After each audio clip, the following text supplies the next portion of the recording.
Do you have an executive functioning disorder? Yes. Hello lovely people. Today's video is sponsored by BetterHelp. We'll find out more about them later. What is an executive functioning disorder? The thing that slowed me down in writing this script for the last 2 weeks? That's a lie, 5 weeks. What are being easily distractible, struggling to switch between tasks, and focusing too much on one thing? Symptoms of an executive functioning disorder. Oh, you too? Well, maybe not. Let's all find out together in this video. Oh, and don't worry, I've put timestamps in the description so you can skip around to the bits that might seem more applicable to you. Because, you know, who can focus for a whole YouTube video? I'm absolutely kidding, I exclusively watch 2-hour-long video essays or shorts. Again, hello lovely people, I'm Jessica and this is my YouTube channel where I talk about disabilities, chronic illness and LGBTQ+ things in a warm, informative and ever so loving way, because aren't we all here to spread facts and kindness? Well, you know, except for those politicians who think that trans people and anyone who they think should reproduce shouldn't have rights, but they just need to sit in a dark room for a long time and think about the consequences of their actions. Anyway, I'm almost at 1 million subscribers, so it would be oh so delightful if you haven't already to please do hit that subscribe button. I just posted on the community tab, and if you write your guess underneath to say when you think it will be, give me a time to whenever it actually happens, we'll win a prize. What will the prize be? Great question. Working on that one, thinking it over. You can give me your suggestions in the comments below for what the prize should be. But go comment on that post with a time and a date, and whoever's closest is the winner. Executive dysfunction is a symptom that happens when your brain has a condition that disrupts some of the key functions that help you to manage and control your thoughts, emotions, and actions. Whilst on the outside, a person with executive dysfunction might seem careless or indifferent, people who experience this are generally uncomfortably, painfully aware of their struggle. I promise I'm not an awful person for turning up to your birthday party 20 minutes late and with a birthday card I purchased on the way and wrote standing outside because I spent 3 hours actually researching the perfect present for you, and I even bought it in the exact same shades of that lamp you really love because I colour matched it using a photo I took last time I was at your house, but I also got distracted and then I forgot to wrap it, so now it's in this incredibly expensive silk scarf that I actually bought for myself, and hey, now you have a 2-for-1 present, so yay! It's a common symptom of brain damage, degenerative diseases, and conditions like ADHD. If you have a lumbar puncture that goes wrong and then, you know, leak your cerebrospinal fluid out and have a connective tissue disorder so the holes don't close up for years, your little brain's all dehydrated, and then that can also create executive dysfunction. Ask me how I know. Depending on why it happens, it may be treatable with medication, psychotherapy, or both. A trained provider can give suggestions and resources that may help you. So, let's hear more from today's sponsors, BetterHelp, and then we'll dive deeper into this hot topic that experts are still researching and trying to better understand. Thank you to today's sponsor, BetterHelp, because on this channel we believe taking care of your mental health is just as important as your physical health. Having a disability can impact my mental health, which is why if things get too much, I know talking about stuff can help. You know, with a professional, not just my wife. And sometimes there are things you just don't want to tell your friend. If you're feeling anxious or low, I know how difficult it can be to actively seek help and find the right therapist for you. Also, hey, you have to do that research, right? And find the right person. Where are they? Goodness. And actually find a time that you could meet them. Oh no, now you have to drive over there? You have to be there on time? With BetterHelp, finding a licensed therapist is much, much easier. When you join, they assess your needs, match you up with a licensed therapist, and if you don't love your match at first, then fear not, because with BetterHelp, it's actually really easy to switch to a different therapist. You only have to learn how one system, the BetterHelp system, works, and the therapist can easily be changed. If you have time constraints because of a chronic illness, maybe you just have difficulty, you know, planning because of executive functioning issues, then not to worry because you can actually sync up your BetterHelp appointments with your calendar. I found that really helpful. It's easy to find appointments for therapists available at a time that suits you, so it's actually really accessible and takes away all that travel time, which is great because I'm not always feeling physically well enough to get out the house. But your BetterHelp therapist doesn't mind if you take the call from the comfort of your own lovely home. All counsellors on the platform are trained, experienced and accredited. Psychologists, marriage and family therapists, clinical social workers and board licensed professional counsellors. If you're interested in trying BetterHelp, you can head to the link in my description, betterhelp.com/Jessica for 10% off your first month. So, to better understand what executive dysfunction is, it helps to know more about executive functions. What are they? The main executive functions are working memory, cognitive flexibility, and inhibition control. Working memory is your memory that involves whatever you are doing right now. It is the memory at the forefront of your mind. Whether you're reading, taking notes, or having a conversation, then your working memory is part of the process. Cognitive flexibility, also known as the kind of more fluid thinking, is how well your brain can shift and move from one topic to another. If you're having a conversation and we're moving from talking about coming home from work to what are the ingredients in this chicken pie, the more flexible you're thinking, the better you can adapt to whatever is happening around you. This also helps you to just react to any unexpected changes in your life. People who are better at flexible thinking are often very creative and imaginative. It lets them connect concepts and ideas that might not ordinarily seem linked, which also helps with the kind of creative problem solving. They are able to see the gaps in the system. Inhibition control is your ability to steer or manage your thoughts, emotions, and actions. It's a huge part of executive function, and we'd be unable to control our impulses and thoughts without it. There are two main ways that inhibition control works. One is behavioral control, your ability to keep yourself from doing things that you think you shouldn't do, like when you stand at the top of a cliff and really, really want to push something off it, but you don't. Well done. That's inhibition control. If you are standing next to someone and you absolutely hate their outfit and you don't say it, well done. Good job. You stopped yourself using your inhibition control. And then interference control. Interference control, our ability to steer or manage our thoughts, includes focusing on something that needs your attention and ignoring whatever doesn't. Sometimes the attention and focus are outside of your head. Sometimes you have to apply interference control to your own thoughts, which might distract you from whatever needs your attention. You might have 50,000 different thoughts running around your brain. Working memory, cognitive flexibility, and inhibition control are the foundation of executive function. But there are also higher level processes that can happen. Higher level executive functions. Working memory, cognitive flexibility, and inhibition control are the foundation of executive function. But there are also higher level processes that can happen, including planning. This is when you mentally map out a series of actions that will help you reach a goal. And, reasoning. The ability to apply your critical thinking. It's a key way for you to build on your stored knowledge, to think creatively, or break down something complicated into easier to understand pieces. Problem solving. This function can involve all three main executive functions, as well as planning and reasoning. This is how you apply what you know and how you think to overcome obstacles or problems that are in front of you. Suddenly realizing why I'm really bad at doing the map reading in the car. And Claudia's like, why? Why can you not get us from point A to point B? I just can't. I just cannot apply it. It's not possible. I know what a map is. I know what the map looks like. I know this street. I know that street. I know all the streets in between. But I could absolutely do it if I look at a map. But only the non-satellite map. If you give me a satellite map, I'm lost. Executive functioning skills help you to get things done. These skills are controlled by an area in the brain called the frontal lobe. It's at the front, if you hadn't gathered. They help you to, manage your time, switch focus, pay attention, plan, organize, remember details.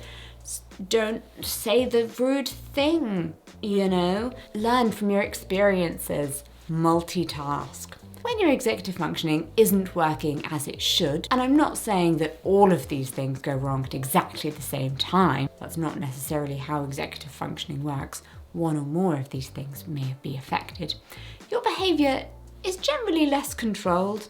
This can affect your ability to work or go to school, just do things independently, maintain relationships. Types of executive function. Executive function can be divided into two groups.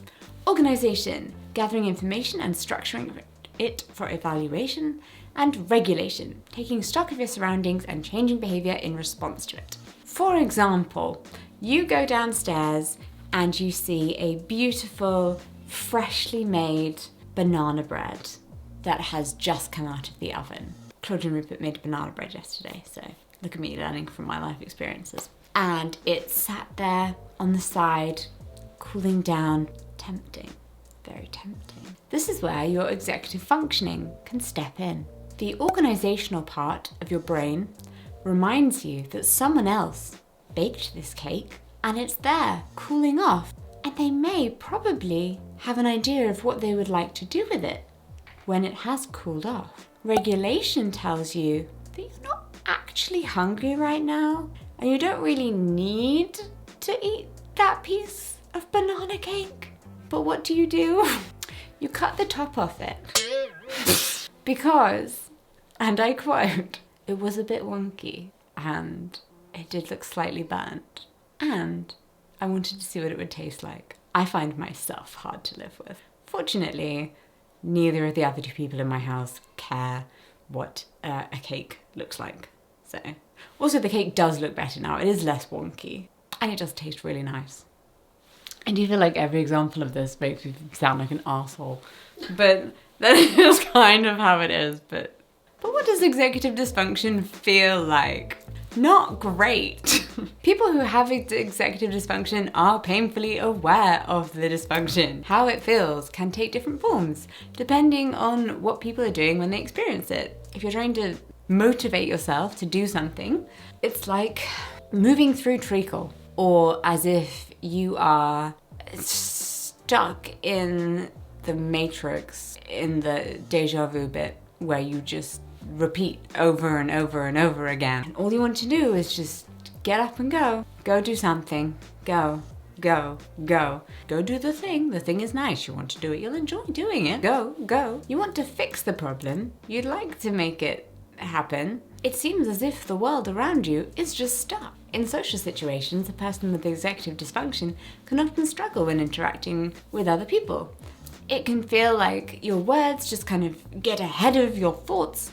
You might trip over what you want to say. I have some amazing stories that you tend to tell in story blocks, and sometimes they just come out in one go. And then you're like, whoops, told the wrong one. Didn't mean that. How do I reel that one back in? That was an inappropriate time and place to tell that story. Ho-hum. It's difficult to control what you're going to say and when you're going to say it, which often makes people with executive dysfunction feel very anxious or worried in social situations. When trying to focus or concentrate, people with executive dysfunction can struggle to focus on something that actually really needs their attention. They might find other sights, sounds, or things happening around them just extremely distracting, to the point where concentrating is impossible because there's a bright light or a fly or your own nose. What are some more examples of executive dysfunction? So, because executive dysfunction involves so many processes inside of your brain, it can take many different forms. Some examples of executive dysfunction include being very distractible or having trouble focusing on just the one thing. Or, the opposite, focusing too much on just one thing. Daydreaming and spacing out when you should be actually paying attention, such as during a conversation. Trouble planning or carrying out a task because you just can't visualize the finished product or goal. Difficulty motivating yourself to start a task that seems difficult or uninteresting. Struggling to move from one task to another.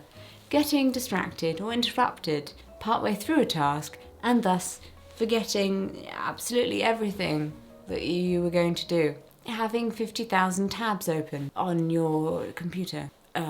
Keeping all of the apps open on your phone and constantly moving between them and your half-finished messages to everyone. Never replying. Snacking. That's just a symptom. Snacking. Struggling with thinking before you talk because stuff just comes out. And thus sometimes the opposite. Just not saying anything at all when put in a stressful position for fear that you're going to say the wrong thing, which isn't always helpful. So what causes the disorder? Well, some people are born with weak executive function. It is, after all, a problem with your frontal lobe. So, any problem with your frontal lobe, and we're going to have problems with our executive functioning. This can include people who are born with ADHD, depression, or learning disability. An injury to the front of the brain can also harm your ability to stay on task. Damage from Alzheimer's disease or strokes can also cause problems. And experts really rely on different tests to kind of measure the specific skills related to executive functions. Problems seen on these tests can't really predict how well adults or children will do in real life. You might do quite well in a test environment because everything is controlled, but when you're actually sent out into the real world and standing there in a supermarket, you might not be so great at following that list and picking things off the shelf. So yes, executive dysfunction is one of the key symptoms of ADHD. Research actually shows that parts of the brain involving executive functions tend to be smaller, less developed, or less active in people with ADHD. Intriguing. That is why ADHD nearly always involves this symptom. It's also a common feature among many conditions that affect people who are neurodivergent. But experts don't fully understand why executive dysfunction happens or why it can take so many different forms. It can also be linked to addictions, especially alcohol use disorder and drug use disorder, obsessive compulsive disorder, OCD, and schizophrenia. Cancerous and non-cancerous growths, such as brain tumours, can also affect your frontal lobe, and cerebral hypoxia, which is brain damage from lack of oxygen, dementia and frontotemporal dementia, epilepsy, and seizures. Of course, head injuries such as concussion and traumatic brain injuries, and also infections such as those that cause encephalitis or meningitis, multiple sclerosis, stroke, and toxins such as carbon monoxide poisoning can also affect the parts of your brain that deal with executive functioning. How are the disorders diagnosed? Well, because executive functioning problems aren't recognised as an official illness, there isn't a set of criteria you can use to diagnose someone. It's more a symptom of something else. But there are tests to gauge how well your executive functioning works. These include the Barkley Deficits in Executive Functioning Scale. This tool helps screen for problems with executive functioning tasks like organisation, self-restraint, motivation, emotional control, and time management. Time management. Who is she? It can provide information on how the person acts over a period of time too, as opposed to other tests which only provide in-the-moment information, which, does that measure whether you are chronically late to every social event your friends have ever had? Comprehensive Executive Functioning Inventory. Try saying that fast. This scale measures executive function strengths and weaknesses in children from 5 to 18. So parents, teachers, and children ages 12 to 18 can take part in the evaluation Connor's 3-parent rating scale, which then measures behaviours in children aged 6 to 18. There are a whole load of different tests for different ages, okay? There are a number of different scales that measure behaviour in children of different ages because obviously they have different abilities. It helps identify learning problems in specific subjects like reading, spelling, maths, and also the kind of broader concept, memory, and whether they can keep to time and use their ability to use concepts they have learnt before and be able to manage their surroundings. How to manage executive functioning problems. In general, treatments for these conditions can be very based on the condition itself, because this is a symptom. So a lot of the time it's about treating the root cause, and obviously a lot of different things have happened to different brains that have caused this one symptom. So it's going to be different for everyone. Talk to a healthcare provider, blah blah. The mental health conditions that cause executive dysfunction are treatable, but can vary from case to case. When executive dysfunction happens because of a mental health condition, the goal is usually to treat the underlying condition causing it. That's because executive dysfunction is often just one of the many, many symptoms that happen along with those disorders. It also might not be the most pressing issue or the most dangerous one to that person. Studies show that with treatment on a new mental health disorder, the effects of an executive dysfunction are often then minimal or barely noticeable. The most common treatment methods for mental health conditions that cause executive dysfunction include medication, psychotherapy, and cognitive behavioral therapy. When it comes to brain damage and degenerative disease, the treatments for executive dysfunction, again, can vary wildly. For some of these conditions, direct treatment or supportive care can help. For others, the underlying condition may improve on its own without treatment. Unfortunately, some of these conditions aren't treatable, and your healthcare provider is the best person to tell you what kind of treatments are available and what results you can expect. There are things you can do at home to help with executive dysfunction. It is absolutely not doom and gloom. Top tips. Take a step-by-step approach to everything. If you have a goal that you need to set yourself, like clean the kitchen, that's pretty broad. Try and break it down into very easy steps. What does clean the kitchen mean? Cleaning the countertops, unstacking the dishwasher, clean the sink. It will make your life easier. You will get very lost and confused if you try to go on just big picture thinking. I need to take my own advice on this often. Yes, I know. Next tip, rely on visual aids to get organized. Life is much easier when you can see things. This is true. I will forget anything if it gets put into a drawer. Claudia loves to put things in drawers. She likes things tidy and she doesn't like to see stuff. And I'm like, well, if I can't see it, it doesn't exist. Which is kind of good because now some stuff just doesn't exist and then she can throw it away. Now I don't know. Next tip.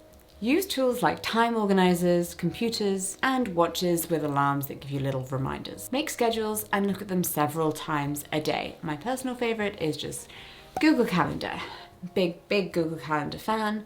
I also quite like Todoist. That's a good one. Got like a Todoist widget on my phone. But I think Todoist is only really useful if there's someone else, another human, that I share Todoist with because they need to keep me accountable. I do enjoy the little woo of completing, when you complete goals on Todoist, it tells you, yay, you did it. You did your 5 things for the day, and then I feel great. Ask for written and oral instructions whenever possible. Do not just allow people to say things to you and then expect you to remember it, and then they walk off. That's not gonna happen. No, insist that people write things down. Plan for transition times and shifts in activities. Transitions are really hard for toddlers, I say as the mother of a toddler. Transitions are also really hard for people who have an executive dysfunction, I say as someone whose brain doesn't work properly. Honestly, looking up like Montessori, how to help your toddler with transition times. I've applied the skills to myself. It helps. Why not? Reparent yourself. To try and improve your time management, create checklists. Really do try and estimate how long each task will take. You know, try. I genuinely have no idea. Every time I get asked, how long do you think that script will take you to write? And I'm like, no. Could be 3 days, could be 3 hours. I could be finished in the next 10 minutes. Who's to say? Use your Google Calendar. Create multiple calendars so they can be different colours. That is really helpful, okay? That really helps me. I cannot stress enough. Google Calendar, make multiple ones within it, make them different colours, use it, time block. Hannah Witten has a video on like Google Calendar time blocking. Watch it here. She's very helpful. Write the due date on the top of everything. If you're doing school, if you're at school and you get given something, and it's like, this is what you need to do, blah, blah, blah. Write in big red letters along the top when you need to hand it in. First draft, second draft, final thing. I always did that, and then you pin it to the wall. Pinboard. A pinboard is great. I have a pinboard, much like I did at university actually. I have a pinboard, and there are little cards on it that say when I need to have things completed, what it is at the top, the dates that I have to have it completed by, boom, boom, boom, and a brief overview of what the thing is. Also on my Google Calendar though, obviously, and it's broken up into chunks and put on my Todoist. I really try. And when it comes to managing things around the house, space, trying to keep things from getting lost, have a little basket in every room in the house where you can put stuff. I'm sure stuff follows you as it does me. Just have a little basket in every room. The extra stuff that's lying around, scoop it up, put it in the basket, and then at least as you run around the house attempting to find the thing you've lost, you just have to check the basket rather than all around the room. If you have the money, there are executive functioning coaches out there. I've seen them on Instagram. They pop up all the time. Instagram suggests them to me, and I'm like, thanks Instagram, so pleased that you know this about me. Give them a whirl. I've never tried, but I'm tempted. Has anyone done that? Please tell me. So there you go, there are my top tips for coping with executive functioning disorder. Let me know in the comments below what your top tips are. When should you go to the doctor?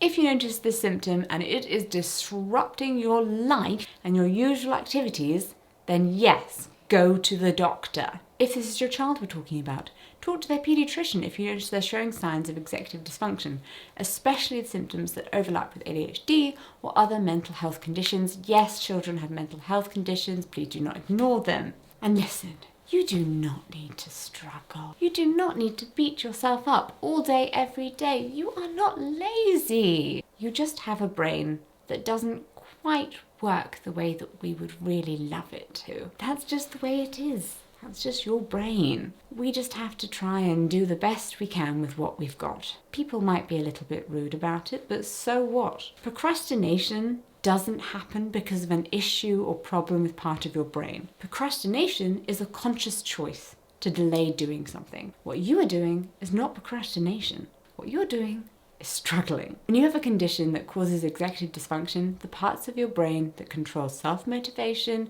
planning, and inhibition control don't work as they would in a person without this condition. That means it is not something you can easily control, if you can control it at all, because of this executive dysfunction. Laziness. It is not caring. Do you hate this about yourself? Not a choice then, is it? If this is something you face, then talking to your healthcare provider can be the first step to managing or overcoming this issue. If you have a loved one who struggles with it, then patience, listening, trying to understand, just being there, supportive. It can make a big difference. With the right support, people can learn to manage the symptom and reduce the disruption it has on their life. Thank you again to BetterHelp for sponsoring today's video. Really try them if you need someone to talk to. Remember to click the link in the description. That's BetterHelp, as in H-E-L-P, and then my name, for 10% off your first month. Thank you again. I'll see you in my next video.